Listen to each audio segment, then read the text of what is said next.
Wonderful evening to all of you. Welcome once again sa atong prayer meeting. And before we pray, let's listen to the message of the Lord. Prayer number 12. Ikadusi sa atong series sa message about prayer. And the title of our message tonight is A Prayer of Jeremiah. A Prayer of Jeremiah. Mga igsoon, na ay lesson diri nga atong i-learn nga sibo kayo sa ato ang situation karon. So I would like you please to listen carefully and learn. Kat una jud unsa man ni nga prayer ang gitudlo mga kaigsunan sa Ginoo ginamit si Jeremiah to teach us tonight. I would like you all to stand and open your Bible to the book of Jeremiah chapter 32. Jeremiah chapter 32. We will read verses 13 to verse number 16. Together now go. And I charged Baruch before them, saying, Thus saith the Lord of hosts, the God of Israel, take the evidences, this evidence of the purchase, both which is sealed, and this evidence which is open, and put them in an earthen vessel, that they may continue many days.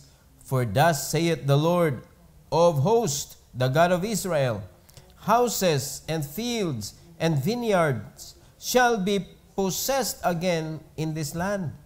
Now when I had delivered the evidence of the purchase unto Baruch, the son of Neriah, I prayed unto the Lord, saying, o kaning saying diri mga kaigsunan, mao ni atong katunon, giunsa man pag-ampo ni Jeremiah sa ilang situation, and there is nothing new under the sun. Ang kaning pangitabo sa ilahang panahon mga kaigsunan, nag-repeat ni, balik-balik nga problema, balik-balik nga mga weaknesses sa mga iya sa Ginoo. Mao na nga ang mga pangitabo the same. Alright? Lain-lain lang mga tao, lain-lain og mga butang, mga igsoon, pero ang pangitabo parehas ra jud. Amen? Parehas ra jud. So ano atong i-learn tonight? Let's pray. Heavenly Father, we thank you, Lord, for this evening.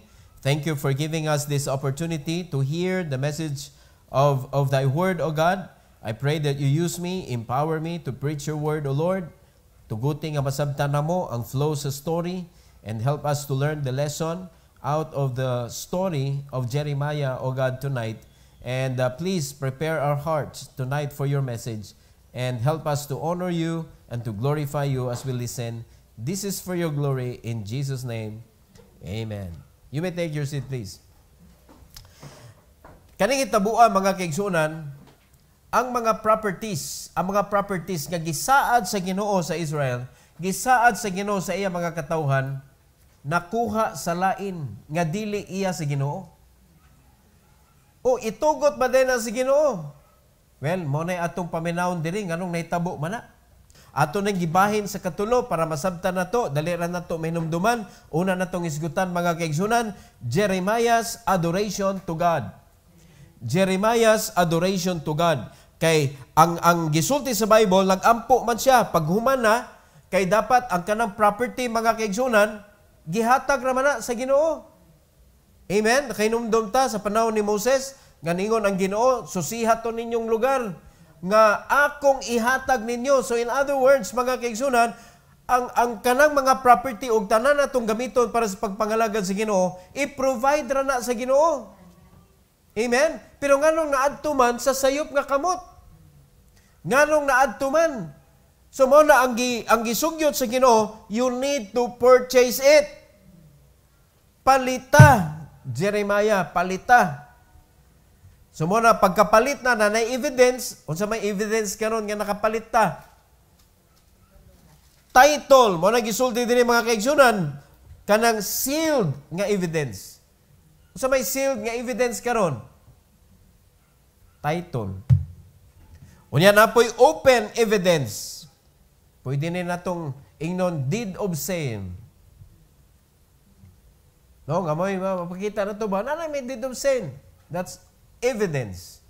So, Kay napalit man niya, gipakita din niya ni Baruch, o niya pagkahuman, ningon pa ang Ginoo, taguin na siya sa earthen vessel para magdugay. O, diba, kanang pag naanay title, taguan na to sa envelope, o taguan na to.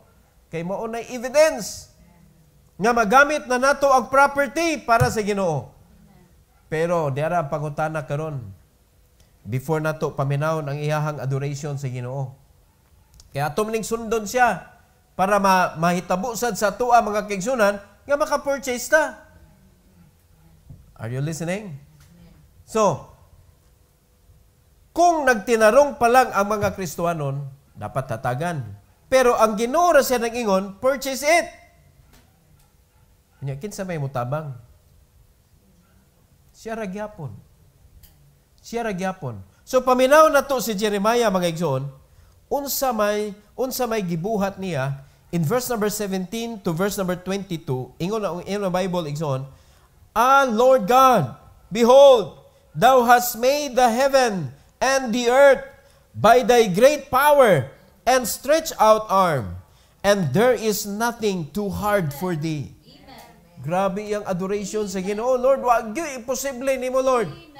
Kay bao man siya nga gipromise sa Ginoo ang kayutaan.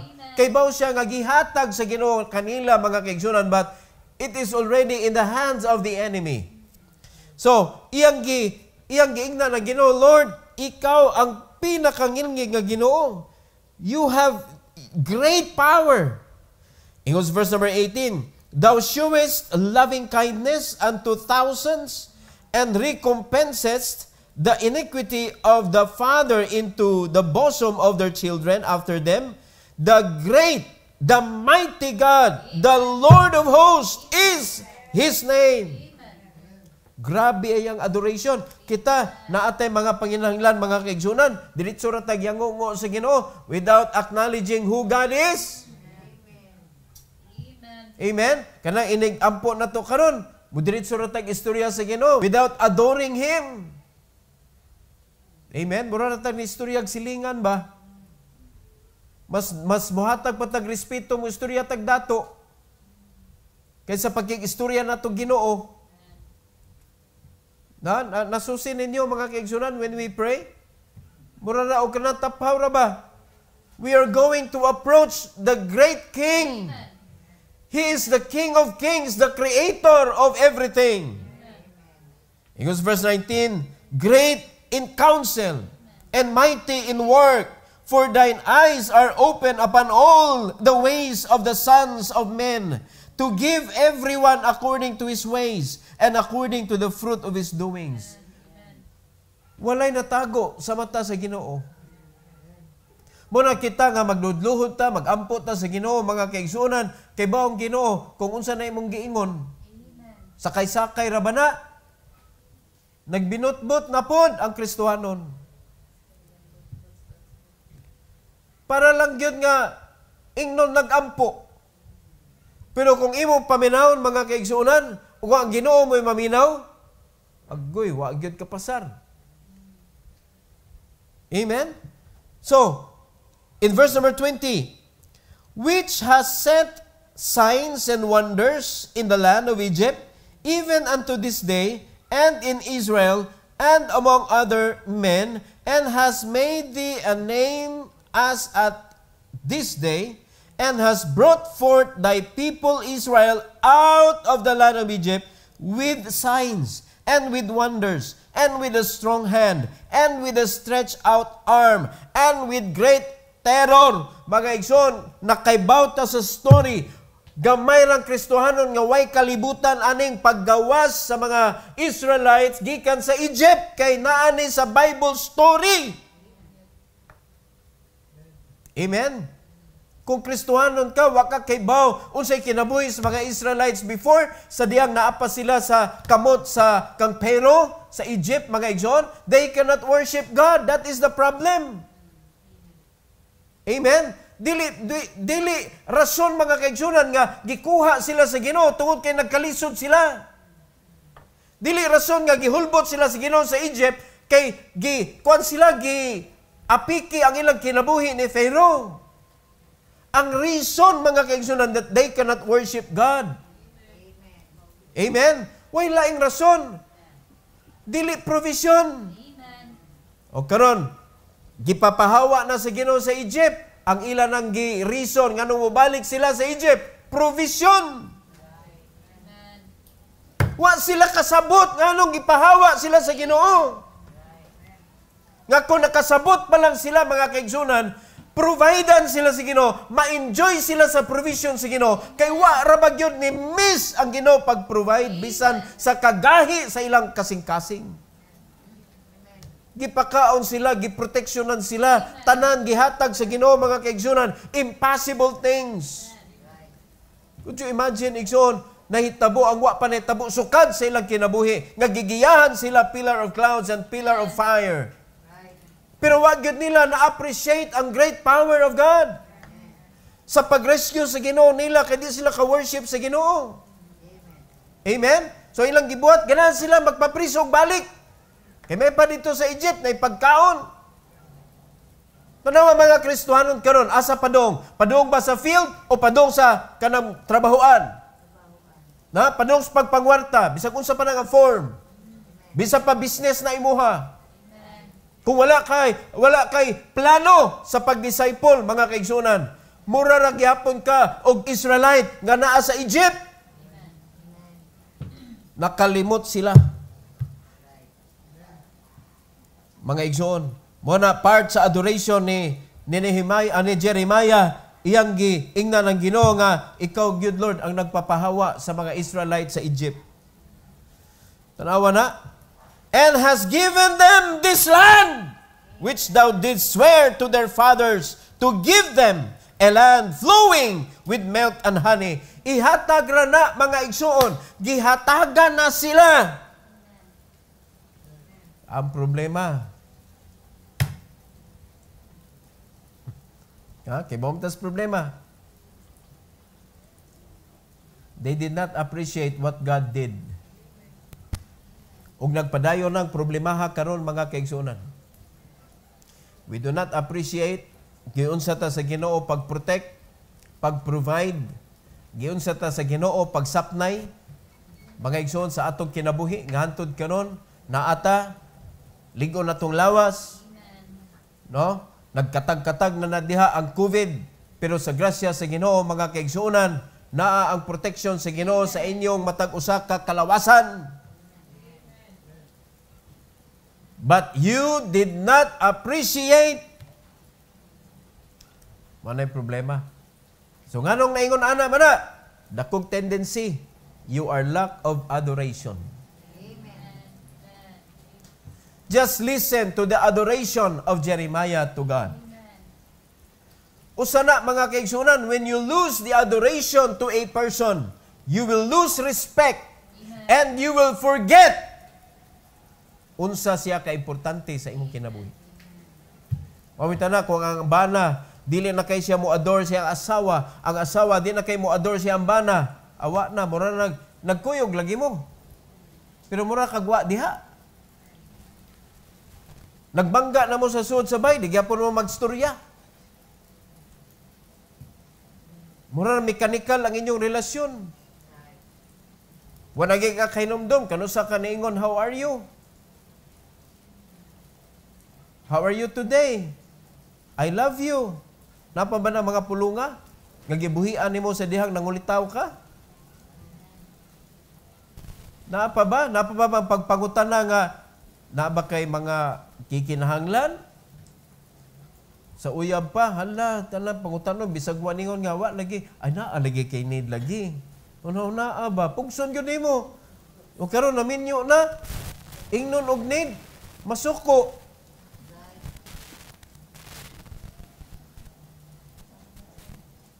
Pariha ra gyud og relasyon nato sa Ginoo, nawala ang adoration. Nawala, mga kaigsunan, when you lose your adoration to God, gamay na kayong value ang Ginoo sa imong kasing-kasing. Mo na never lose your adoration, especially when you pray, mga igsoon. But make sure na ang imong kasing-kasing tinuod. Kay basahon na sa Ginoo, kung di na mao, mga kaigsunan, ay, naa na sang storbot. No? Kaya mo ka nang mag-ampo ka, niya storbot imong pag-ampo, istorbo ka. Gasamok-samok na ka, tinkling cymbals. Amen? Jeremiah's adoration to God. Ikadua, Jeremiah's confession to God. Kopyahan na ito ni. Mga kaigsunan, when he adored the Lord, tanawag unsa dayon iyang sunod giangkon. In verse number 23 to 25, the Bible says, "And they came in and possessed it, but they obeyed not the voice, neither walked in thy law. They have done nothing of all that thou commandest them to do. Therefore, thou hast caused all this evil to come upon them." Muna na ang kalisod, problema, mga kaigsunan, na miss nila ang opportunity to possess the promised land. Nga naman, wa sila ni obey, wa sila ni follow, wa nila gi-keep ang commandments sa Ginoo. Tanawa ang kinabuhi sa mga Kristohanon today. God promised an abundant life. God promised a land that floweth with milk and honey. It is the same promise nga gihatag sa Ginoo kang Abraham, the same promise ang iyang gihatag sa atoa. Okay, because ang Ginoo, mga kaigsunan, dili siya unfair nga Ginoo. Mao na nga ang kapakyasan nila, mao'y rason nga nung wa nila naangkon ang abunda nga kinabuhi, maopoy kapakyasan nato karon. Nganong wa nato naangkon. Mo nang aygin mo katingala katong gingon ka ganina. Nganong na may uban nga simbahan gitagaag luti. Nindot kayo paminaw no, gitagaag luti. Pero naapoy mga simbahan na malit og luti. Originally mga kaigsunan, ihatag ra gyud na siya. Pero ang problema, if you do not obey God and do not keep His commandment, ma-miss ni mong opportunity sa libre. You are going to labor for it. It was verse number 24. "Behold, the mounts, they are come unto the city to take it. And the city is given into the hand of the Chaldeans that fight against it, because of the sword, and of the famine, and of the pestilence, and what thou hast spoken is come to pass, and behold, thou seest it. And thou hast said unto me, O Lord God, buy thee the field for money, and take witnesses, for the city is given into the hand of the Chaldeans." Imbis gihatag na unta to diretso sa ilaha, mga kaigsunan, because of their disobedience, because they became stiff-necked people, they need to buy it. So, sa picture na nato ani sa atong kaugalingon. We need to buy the property because walay libre for us. Ganong walay libre for us? Kasabot na tang ano? Are you listening? Kasabot na tang ano? Kaysa diya makadungog ka og challenge, mga kaigsunan. Kay bao naman ta, kinsa mga tawhana gi-providean sa Ginoo. Nehemiah gi-providean sa Ginoo. David gi-providean sa Ginoo, mga kaigsunan. Ug kanang mga luna gi-providean og mga materialis. Pero tanawag unsa ang ilahang pagsalig og pagsunod sa Ginoo. Before God provided them. They believe in God, they obey God, they follow God, they keep the commandment of the Lord. Ang reason nga nung di mo provide ng Ginoo, because they do otherwise. Amen. Wala nila gi-keep ang commandment, wala sila ni sunod, wala sila ni obey, mga kaigsunan, and that is why, ingon ng Ginoo, ako nang gihatag dito sa Chaldeans, kontra. Gihatag na nako sa unbelievers. And if you want it, you buy it. Amen? Pero di sa ta mo sugot mga kaigsunan, gahin na tag-o, wa na ta kinahanglan mo palit. Unya magpauraray na lang ta tungod kay naaman tay magamit. Di sa kumusugot. As a captain of this church mga kaigsunan, di sa kumusugot, oy. Let's fight. Let's buy. Wa patanahi mong angayan tagaan, di pa gyud ta mamalit. Nakasabot mo mga igsoon? But we need to humble down before the Lord. We need to confess, Lord, I'm sorry. I did not do my best. Bisa pamayo ka nga, I did my best, Lord. Pero sumpahin na lang yun na, but I guess, my best wasn't good enough. So here am I, asking forgiveness. Di gid na masipyat ang Bible, igsoon. The Lord will provide. Amen. But if you will keep on using that statement that the Lord will provide, but you are disobedient, nagbinutbot na pod ka nga Kristohano. So mo na nahitabo. Sikag ka ng honor sa Ginoo, glorify sa Ginoo, but you are not a keeper of His covenant, of His commandment. Mo na nga, imo mga prayers, mga kaigsunan, tinkling cymbals, dili accepted sa Ginoo. Amen? So, pasalamat ta, nga nay example, mga kaigsunan, that we need to admit our faults. Now, do you understand? Do you know? Naklaro na ba nimo unsa may sayop nimo? Ay nalaglingi sa imong tapad, ikaw mismo. Unsa may sayop nimo, nganong nahimo magkang part, ani, nga wa man ta natagaan sa Ginoo, nganong papaliton man ta. So, can you see your part? The same problem, Mixon. The same problem. Confess to the Lord. And tell God tonight, Lord, I'm sorry, help me to repent. And nilag promise, Lord, from now on, I will change. Pangayog tabang sa Ginoo. Only God can change you. You can never change yourself. You humble down before God. Confess your sins. Ask forgiveness and repent. By His grace, mga igsoon, ibutang siya nga importante sa imong kinabuhi. Start with adoration. And then ibutang siya nga kay gi-adore man nimo ang Ginoo, love nimo ang Ginoo, you will do anything for Him. You will sacrifice for Him. You will serve Him. You will remember. Unsa may commandment sa Ginoo, bear fruit. I need to bear fruit. So anything that will hinder you from bearing fruit, avoid. Amen. Amen. Avoid. Amen? O kana, compared sa ato ang meeting place karon, mga kaigsunan, kung matibuok na, ma-imagine ninyo, atuan ninyo yuta, mga igsoon, barog dito sa end, unya tanawa ang pikas end. Taas. Taas. Inigmahumana, one of the biggest congregation or kanang auditorium diri sa Lapu-Lapu. Kanang lugara sa Baptist. Amen? So, saan man na nato pagpuno?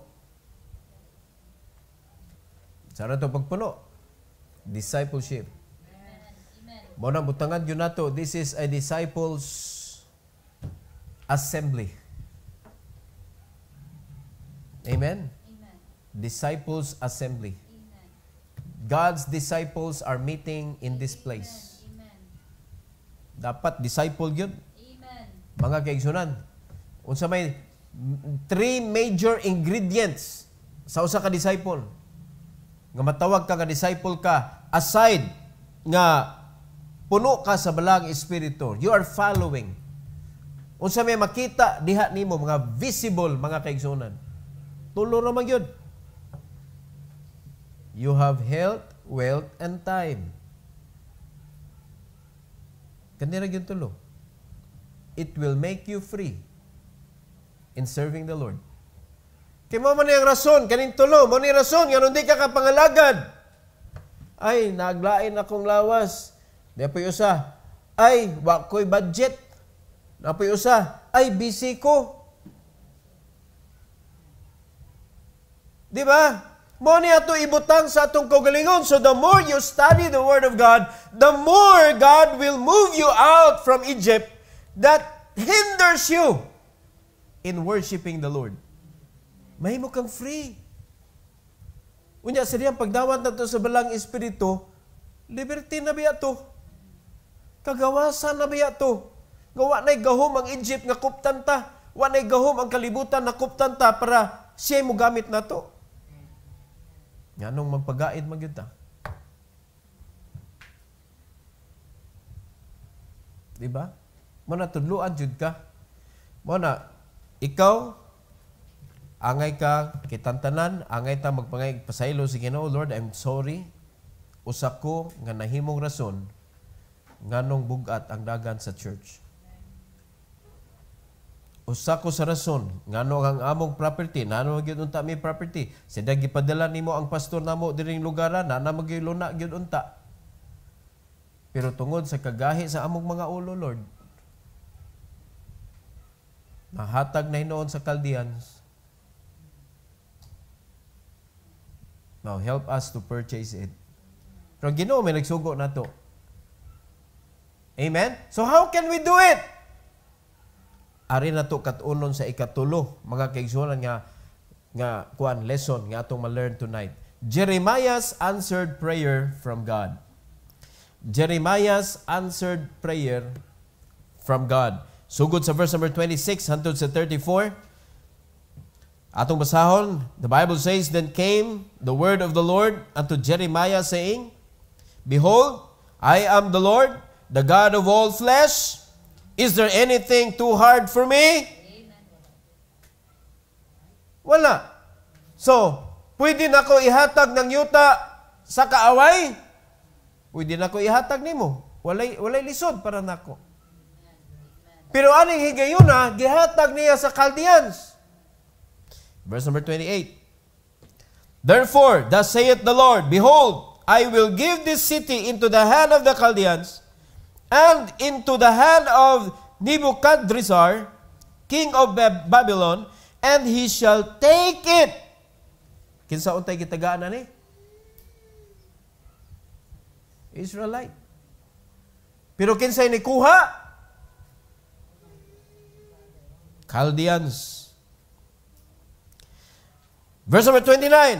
And the Chaldeans that fight against this city shall come and set fire on this city and burn it with the houses upon whose roofs they have offered incense unto Baal and poured out drink offerings unto other gods to provoke me to anger. Tanaw kung sila gibuhat, nag-idolatry sila.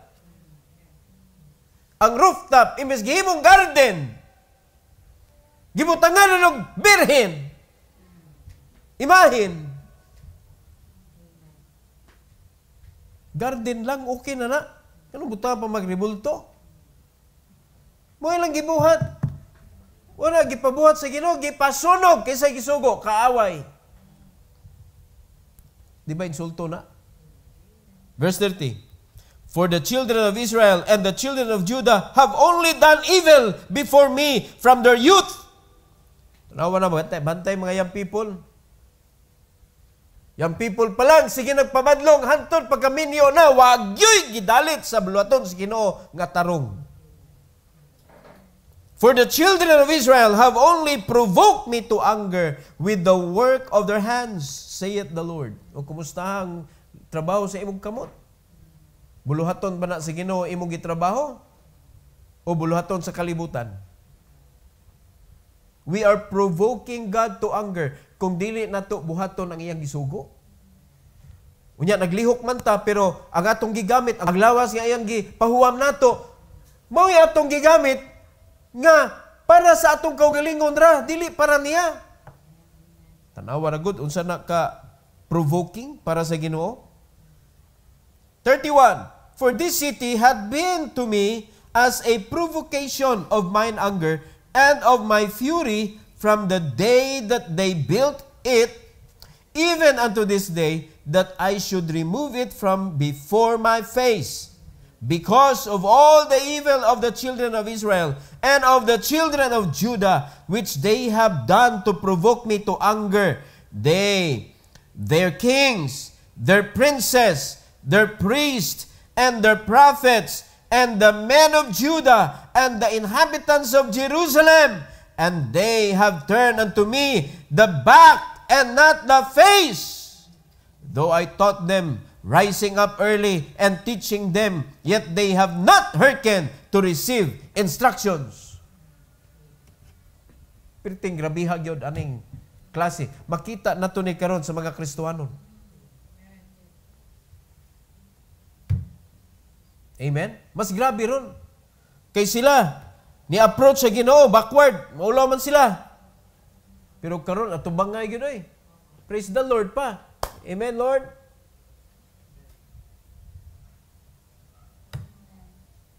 Di ba? Grabe ang mga tao karon.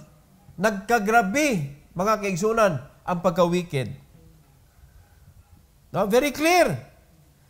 Verse 34. But they set their abominations in the house which is called by my name to defile it. O kita, we are called by His name. We are Christians. Yun sa nato ang atong house. Yun sa nato. Ang balay sa kalag na giluwas sa Ginoo. Na? Ato bang gibira para gamiton sa Dios? O kita mismo mo i-decider nga magpalayo tas buluaton sa Dios? Gipagamit ba nimo sa Ginoo? O imong giintrigo sa yawa mga kaigsunan para bugal-bugalan atong Ginoo? So, it's our choice. Kung maka-purchase ba ta, kani-fail na magyud ta. O sa inyong unahuna, ang ngayon matatagaan? Ang ngayon tatagaan? Sa inyong unahuna? Dili. Nya kanira bang hatag sa Ginoo, dili angay pangayoon. Ihatag yun sa imo yun. Dili ka na magpadungdungog ka. Okay, need me property lagi. Basig na amoy kuan diha. May uban mga kuan ron, uban mga Christians ron kay kuan jud nga ipagamit na sa Ginoo imong kuan, uy ihatag na na. Buto ni buhatig deed of donation. Magbuot magkawa man nag-ingon ng Ginoo. Hello? Muna kamo kung wa mo ingnas Ginoo na kay imuhang gamit or bisag unsa diha, wa kay ingnas Ginoo. Mga kaigsunan, bisa pa padungog-dungogon ka, ayaw jud og agree. Kinala makig-istorya jud ka sa Ginoo. May problema giingnan ka sa Ginoo, ikaw po misig ingon, di wa ko ingnas Ginoo, wa. O ikaw po manubag anas Ginoo. Nasabta na to igsoon. So, kani, ang Ginoo man mo ay nag-decide unta nga ihatag sa ilaha, pero ni fail man ang iyang gitagaan, so nahatag na sa kaaway, and yet God has given them hope nga makuha og balik, ma-reclaim og balik. So, ang question ani, unsaon man? Pero nato karon, unsaon man Lord? Kay kung akong butangan ni og kanang evaluation ang matag usa ka membro, so unsaon tug-ad? Pilay maambag nimo, pilay maambag nimo, pilay maambag nimo. Unya tagsa-tagsa pilay maambag. Ambot kung makaabot ba siya sa gikinahanglan nato.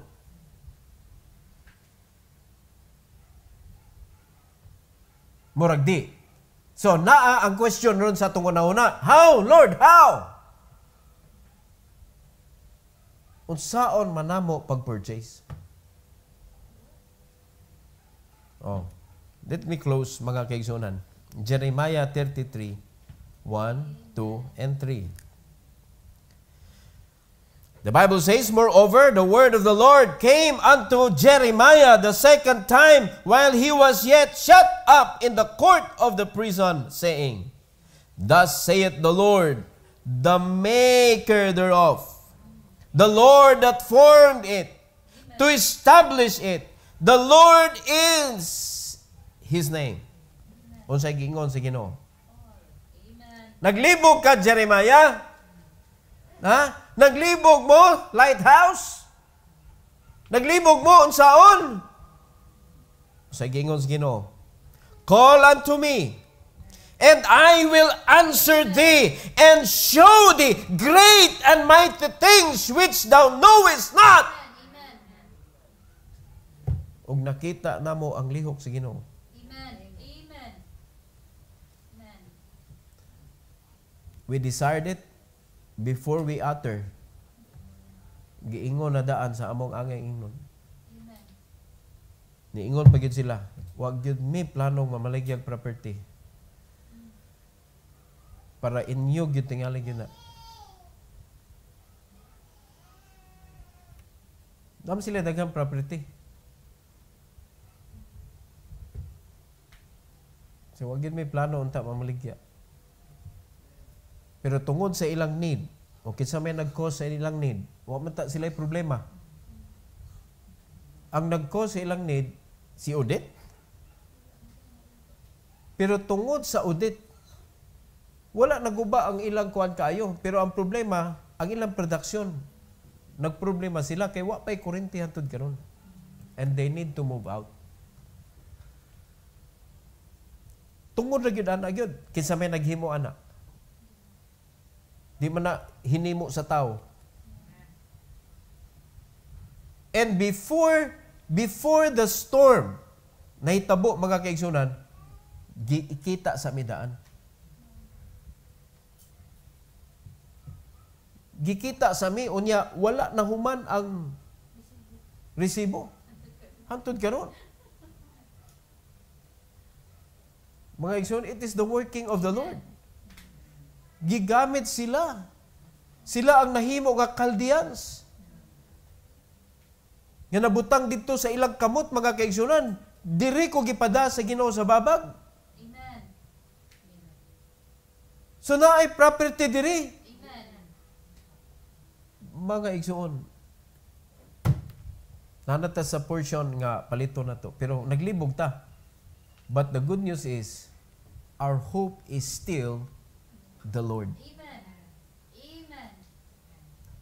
Walay magpakahiro diri. Amen.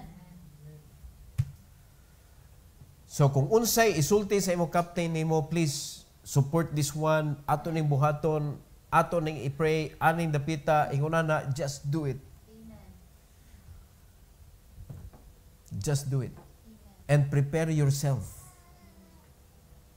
Prepare yourself, mga kaigsunan. Because this is a very exciting journey. Amen. This is reclaiming as God asked Jeremiah, mga kaigsunan, sa verse 15.